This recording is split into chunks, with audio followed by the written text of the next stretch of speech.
In this video, I want to discuss a number of diagnostics for heteroskedasticity. So different ways in which you can detect it or test for it. So the first start usually is just a set of plots. If we assume that the error has a constant variance across observations, across the regression line, and then we might want to just plot the residuals of the regression against y, against the predicted value of y hat, against any of the x variables, and see if we notice any patterns. If there is no heteroskedasticity, these should look like pretty random clouds. Probably more points in the middle, fewer points at the ends, but the variation should not change. So you should see a big random cloud of points. Once you start to see patterns, often something like a V shape, where from one side to the other the variance gets much larger or smaller, or some kind of non-linear shape, like a quadratic curve or something like this, that is a strong indication that you have a problem of heteroskedasticity. Yeah. So first step, just plots. Fairly straightforward. Get the residuals from your regression and plot them against fitted values, against y, against x. And if you see any patterns that do not look like just random clouds of points, you can start to worry that you probably have heteroskedasticity. There's different ways to test, and as you will see, each of those tests, they only test for particular types of heteroskedasticity. So it is difficult to have a very generic test of heteroskedasticity. There's one exception that we'll come to towards the end. So if you have particular groups and you think that there might be heteroskedasticity because of those groups, one thing that you can do is run separate regressions for each of those groups and compare the residual sum of squares. So we already know that if you have a residual sum of squares, this is a chi-square distribution. If you want to compare two of them, you have a ratio of two chi-square distributions. You can do an f-test, whether this ratio is different from 1, either less or greater than. So you have an f-test that tests whether the two distributions are different. So two separate regressions for two groups, and then an f-test to see if the residual sum of squares are different, and that will tell you whether the variance of the errors for the two groups are different and therefore whether you have heteroskedasticity. The Breusch-Pagan test is similar in the sense that we again put a sort of a particular cause for the heteroskedasticity in the model. Namely, we have a set of variables that we can call z. They might or might not overlap with variables in x. And we can then regress, so to speak, the variance on these variables and see whether there's a significant difference. So the specification for the Breusch-Pagan test assumes that we have some variables that we think might be related to the cause of heteroskedasticity. And if we include dummy variables, it can also test the same thing that the previous test did by having a dummy variable that indicates which group an individual belongs to. So it's just like we can compare two groups, we can insert a dummy variable in the Breusch-Pagan test. Note that the assumption here is that the residuals form a normal distribution centered around 0 and with the error variance as its variance. But we actually earlier already said that the residuals do not have the same variance as the error. So using Q, the difference between the squared residual and the estimated error variance, we can calculate this quantity here called eta. So using this matrix algebra and using those exogenous variables that are in Z. And that particular quantity will have a chi-square distribution with s minus 1 degrees of freedom. And then we can do a test using the chi-square distribution to see whether this quantity is close to 0 or far from 0.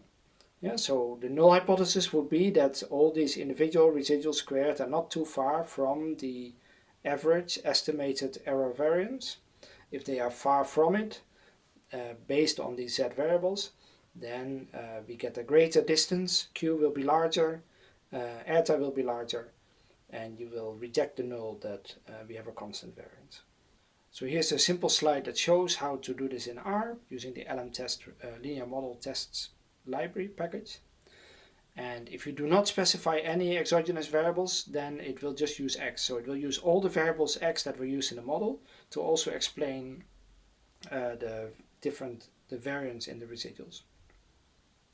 If you don't want that, you can specify explicitly which variable to include.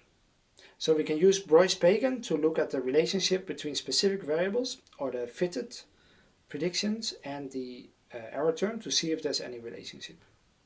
An alternative test is the Goldfeld-Quandt test, which probably makes a little bit more sense in time series rather than in other contexts. For the Goldfeld-Quandt test, what you do is you sort all the observations, for example, over time, and then you take out a chunk in the middle, and you look at the first before that middle group and the last ones after that middle group, and you see if the variance between those two groups differ.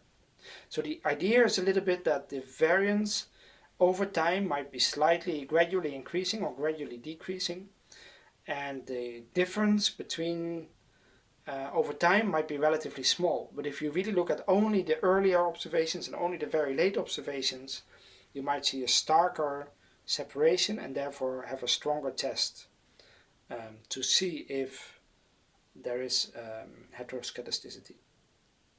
So this is a relatively straightforward one, but it's a very specific case where we can sort the cases somehow. For example, sort them on time. One relatively straightforward way to detect heteroskedasticity is to run White's heteroskedastic consistent covariance matrix and then to calculate the standard errors on the basis of those. If those standard errors are very different from the original standard errors, that's a sign that there is heteroskedasticity. Another way to implement White's test is to run a regression where you regress the squared residuals on all the x variables, but also the squares of all the x variables and all the cross products of all the x variables. So that is quite a robust way. Think of the Breusch-Pagan test, where the default was to include all the x variables to see if there's a correlation between the squared residuals and the x variables. In this test, you do the same, but you include also all the squares, so you also detect quadratic relationships. You also include the cross products, so any kinds of interaction. So it's a more robust way of making sure there is really no relationship between the x variables and the squared residuals.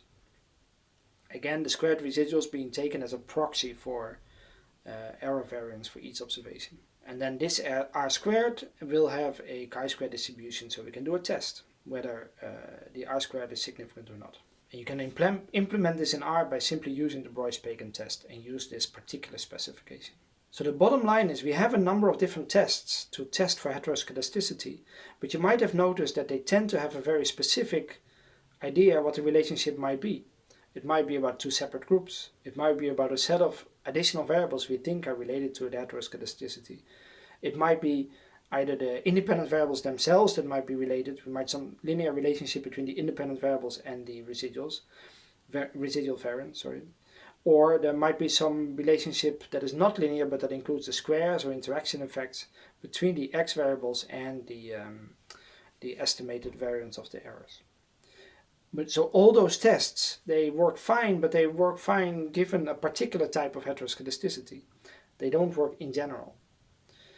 And they also tend to have weak power.